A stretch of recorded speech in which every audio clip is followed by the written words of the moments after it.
Okay, next up, got the bacon cut, hot skillet. First thing I would do is I know that pork and beef provide their own oil.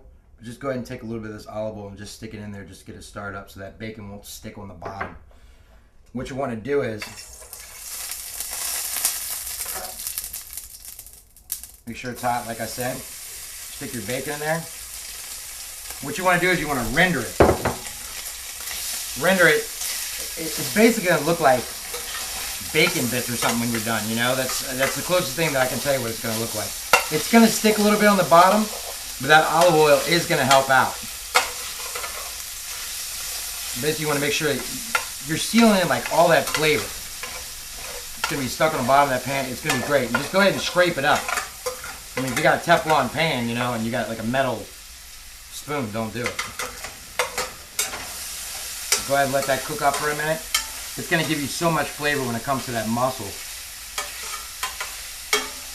Try to lay it out as flat as you can so it all gets like evenly cooked out as much as possible.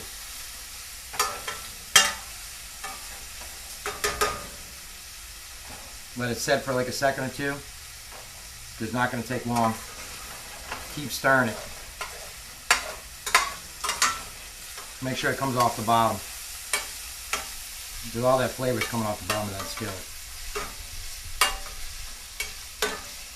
It's going to take about 5 minutes, something like that. You're just going to have to watch it because you don't want to burn it. But I would say it'd take about 5 minutes to get this done before you can move on to the next thing.